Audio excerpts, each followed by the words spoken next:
శ్రీకృష్ణుడి వీడియో చూసే ముందు ఒక్కసారి ఇది వినండి. దుఃఖములు కలిగినప్పుడు దిగులు చెందని వాడును, సుఖములు కలిగినప్పుడు స్పృహ లేనివాడును, రాగము భయము క్రోధము పోయినవాడును స్థితప్రజ్ఞుడని చెప్పబడు. కొంచెం సబ్స్క్రైబ్ చేసుకుని సపోర్ట్ చేయండి బ్రో. హాయ్ ఫ్రెండ్స్, శ్రీకృష్ణుడి సామ్రాజ్యం ఈ భూమి మీదే కాదు, భారతదేశంలో ప్రతి హిందూ గుండెల్లో ఉంటుంది. కానీ ఈ రోజు కృష్ణుడు పరిపాలించిన ఆదర్శ రాజ్యం ఈ భూమి పైన కాదు, సముద్రం లోతునున్నదాన్ని పరిచయం చేస్తున్నాం. అక్కడ ఇప్పుడు కేవలం సముద్ర పాలల శబ్దం మాత్రమే వినపడుతుంది. శ్రీకృష్ణుడి లీలలకు ఆ నగరం సాక్ష్యం, ఆయన శక్తికి ప్రతిరూపం. గోమతి నది, అరేబియా సముద్రం రెండూ కలిసే చోట ఆ ప్రాంతం ఉంది. విశ్వాసాలకు చరిత్రకు నిలయమైన ఆ నగరం భక్తులకి పరమ పవిత్రమైన స్థానం. భారత్ నుంచి పశ్చిమాన 6500 చదరపు కిలోమీటర్లో ఉన్న గుజరాత్ లోని సౌరాష్ట్రలో అడుగు పెడుతుంటేనే ఒక ధార్మిక సందేశం మనకు ఆకాశం నుంచి వినిపిస్తున్నట్టుగా ఉంటుంది. మోక్షానికి మార్గం అన్నట్టుగా తోస్తుంది. హిందూ ధర్మం యొక్క తపతీర్థం ఇక్కడే మొదలవుతుంది. ద్వారకా సామ్రాజ్యంలోని కొన్ని భాగాలు ఇక్కడ సముద్ర లోతులలో ఉన్నాయి. వాటిని వెలికి తీసే ప్రయత్నాలను, అలాగే వాటి విశేషతలను ఈ వీడియోలో తెలుసుకుందాం. ద్వారక శ్రీకృష్ణుడు నడయాడిన చోటు. అకల్పితం, అద్భుతం, విశ్వసనీయం. తన ప్రజా పరిపాలనను అక్కడి నుంచే కొనసాగించాడు శ్రీకృష్ణుడు. కానీ శ్రీకృష్ణుడి నగరం సముద్రంలో ఎలా మునిగిపోయింది? అందుకు అసలైన కారణాలు ఏంటి? ఎన్నో ద్వారాలున్న ద్వారక భారతదేశ పవిత్ర స్థానాలలో ఒకటి. ధార్మిక రూపంలోనే కాదు, పురాతత్వ రూపంలో కూడా అత్యంత విశేషకరం. గుజరాత్ రాష్ట్రంలో సౌరాష్ట్ర నగరంలో ప్రాయ ద్వీపం నుంచి పశ్చిమ దిశగా వెళ్తే ద్వారకా వస్తుంది. చార్ధామ్ యాత్రికులకి ఇది కూడా ప్రత్యేకమైన స్థానం. సాత్పుర యాత్రలో అంటే 7 ప్రత్యేకమైన నగరాలలో దీని ఒకటిగా భావిస్తారు. ద్వారకను చారిత్రాత్మక మరియు పౌరాణిక రాజ్యంగా భావిస్తారు. మహావిష్ణువు 8వ అవతారమైన శ్రీకృష్ణుడు ఇక్కడే నివసించాడు. శ్రీకృష్ణుడి జననం మధురలోని ఒక కారాగారంలో జరిగింది. కానీ అతని తండ్రి వాసుదేవుడు శ్రీకృష్ణుడిని దక్కించుకోవడానికి గోకులానికి తీసుకొస్తాడు. ఇక్కడే శ్రీకృష్ణుడు పెద్దవాడయ్యాడు. గోపికలతో పాటు రాధతో రాసలీలలు సలిపాడు. క్రూరుడైన తన మామ మధుర రాజైన కంసుడిని వధించాడు. దాంతో కంసుడి మేనలుడైన జరాసంధుడు మధురపై 18 సార్లు దాడి చేశాడు. శ్రీకృష్ణుడు తన ప్రజలను జరాసంధుడి నుంచి కాపాడడం కోసం అక్కడ పశ్చిమానున్న నగరంలోకి ప్రవేశించాడు. అప్పుడే ఒక ద్వీపదేశాన్ని నిర్మించాలనుకున్నాడు. పురాణాల ప్రకారం ద్వీపదేశాన్ని నిర్మించడం కోసం శ్రీకృష్ణుడు నీటి దేవతను అడిగి నేలను తీసుకున్నాడని అంటారు. దేవతల శిల్పి అయిన విశ్వకర్మతో రాత్రికి రాత్రే నగరాన్ని సృష్టించాడు.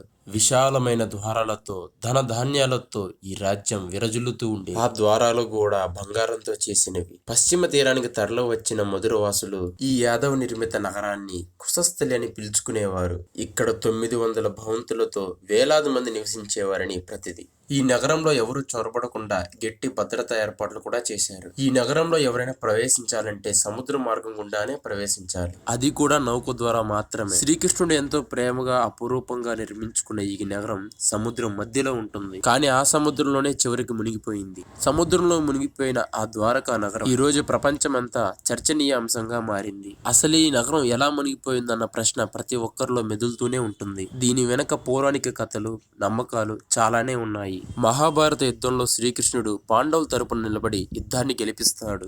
కౌరవులు ఓడిపోతారు. అందులో 100 కుమారులను కోల్పోయిన గాంధారి శోకంతో శ్రీకృష్ణుడి దగ్గరికి వచ్చి ఎలాగైతే కురువంశం నాశనమైందో అలాగే తన యదువంశం కూడా నాశనం అవుతుందని శపిస్తుంది. ఆ శాపం ఫలితంగా ద్వారకను కరువు కాటకాలు ముంచెత్తుతాయి. ప్రజలు కలహాలతో కొట్టుకుని చచ్చిపోతారు. యదువంశ వారసులంతా మృత్యు ఒడిలో చేరారని తెలుసుకున్న బలరాముడు కూడా తన ప్రాణత్యాగం చేస్తాడు. బలరాముడు మృత్యువును తట్టుకోలేక శ్రీకృష్ణుడు వైరాగ్యంతో తిరుగుతూ సముద్రం దగ్గరున్న ఒక చెట్టు దగ్గరకు వచ్చి కూర్చుని ఉంటాడు. గాంధారి శాపం గురించి ఆలోచిస్తూ ఉండగా ప్రభార్ధ తీరాన్ని చేరుకుంటాడు. అప్పుడే ఒక వేటగాడు జింక వేటాడుతుండగా తన బాణాన్ని వదులుతాడు. అది సూటిగా శ్రీకృష్ణుని పాదాలకి గుర్చుకుంటుంది. పరిగెత్తుకుంటూ వచ్చిన వేటగాడు శ్రీకృష్ణుడి బొటన వేలు నుంచి కారుతున్న రక్తాన్ని చూసి క్షమాపణ కోరుతాడు. శ్రీకృష్ణుడు అతన్ని క్షమించి వెళ్లిపోమంటాడు. ఆ తర్వాత శ్రీకృష్ణుడు దేహత్యాగం చేశాడని అంటారు. శ్రీకృష్ణుడు దేహత్యాగం సమాచారం అందుకున్న అర్జునుడు చాలా బాధపడతాడు. వెంటనే వాసుదేవుడి దగ్గరికి వచ్చి యదువంశంలో మిగిలిన కొంతమందిని హస్తినకు చేర్చమని ప్రాధేయపడతాడు. వసుదేవుడు అలాగేనని ఆదేశిస్తాడు. అర్జునుడు చనిపోయిన యదు వంశస్థుల కుటుంబస్తులందరికీ అంత్యక్రియలు చేసి తిరిగి వచ్చేసరికి వసుదేవుడు కూడా దేహత్యాగం చేసి ఉంటాడు. అతనికి కూడా అంతిమ సంస్కరణలు జరిపి మిగిలిన మహిళలను, పిల్లలను, ప్రజలను తీసుకుని హస్తినకి వెళ్లిపోతాడు అర్జునుడు. వాళ్ళందరూ అలా వెళ్లిపోగానే ద్వారకా రాజ్యం అంతా సముద్రంలో అలా మునిగిపోయింది. ఇది ఒక కథ.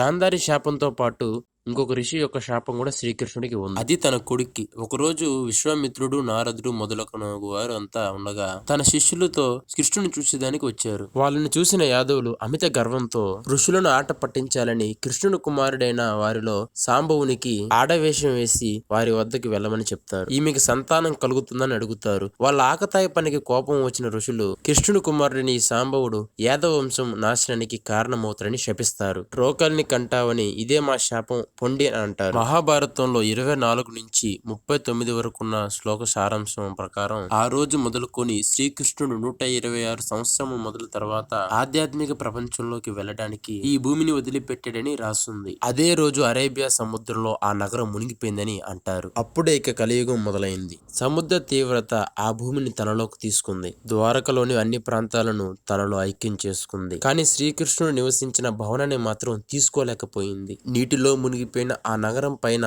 ఎగురుతూ ఏదో కనిపించిందని, అది ఏలియన్స్ సిద్ధాంతానికి సంబంధించిందని చాలా మంది అంటూ ఉంటారు. దీన్ని బలంగా నిరూపిస్తున్నారు కూడా. కానీ చాలా మంది వ్యతిరేకించే వాళ్ళు ఉన్నారు. సాంకేతికతకు మరియు మానవ శక్తికి సంబంధించిన విషయం కదా, అందుకే ఇటువంటి విషయాలను చర్చించేదానికి కూడా భయపడుతున్నారు. ఒకసారి ఎగురుతున్న ఈ స్పేస్ షిప్స్ ప్రకాశిస్తున్న ఆయుధాన్ని ఉపయోగించి ఈ నగరం మీద దాడి చేసింది. చూసే వాళ్లకు అది ఒక మెరుపు నగరాన్ని ధ్వంసం చేస్తున్నట్టుగా కనిపించింది. అది ఎంత వినాశనకరంగా ఉందంటే ఆ నగరంలోని చాలా ప్రాంతాలు ఎడారులుగా మారిపోయాయి. ఇప్పటి వరకు ద్వారక ఒక రహస్యంగానే ఉండిపోయింది. కానీ ఈ మధ్య దాని అవశేషాలను బయటికి తీసేదానికి ప్రయత్నాలు జరుగుతున్నాయి. దీని గురించి పురావక్త శాస్త్రవేత్తలు ఏమంటున్నారో చూద్దాం.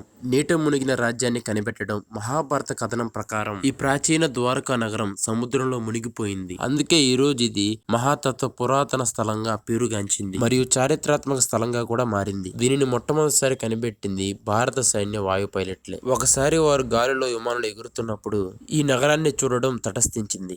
వెంటనే జామ్నగర్ లోని కేసీఆర్ కి 1970లో ఒక లేఖ రాశారు. అంతవరకు అక్కడ ప్రజలు ద్వారకను ఒక కల్పిత నగరంగా అనుకునేవారు. అసలు సముద్రంలో అలాంటి నగరమే లేదని భావించేవారు. అయితే ఈ నగరానికి చారిత్రాత్మక ఆధారం 16వ శతాబ్దంలోనే దొరికింది. గుజరాత్ లోని భావనగర్ సామంతరాజు సింహ ఆదిత్య ఒక రాగి ప్లేట్ మీద దీని విశేషాలన్నీ రాశాడు. అది మన పురాతత్వ శాస్త్రవేత్తలకు దొరికింది. దీని ప్రకారము సౌరాష్ట్రలోని పశ్చిమ తీరంలో అది రాజధాని అని, అక్కడే శ్రీకృష్ణుడు ఉండేవాడని రాశారు. ఈ శిలాఫలకం దొరికిన తర్వాతే ప్రజలలో విశ్వాసం మరింత పెరిగింది. ద్వారక ఉంది అని నమ్మారు. దీని మీద CSIR అంటే council of scientific and industrial research అధికారి శాస్త్రవేత్త డాక్టర్ రాజీవ్ మహాభారతంలోని సంఘటనలు దీనికి అనుసంధానం చేశారు. మహాభారతంలోని శ్రీకృష్ణుడు ద్వారకా నగరం సముద్రం నుంచి వచ్చిన భూమి మీద నిర్మించారని, కానీ సముద్రపు అలలు తిరిగి ఈ నగరాన్ని తాకితే ఈ నగరం మునిగిపోతుందని శ్రీకృష్ణుడు చెప్పాడని ఆయన తెలిపారు. కానీ సముద్రపు అలలు తిరిగి నగరాన్ని తాకితే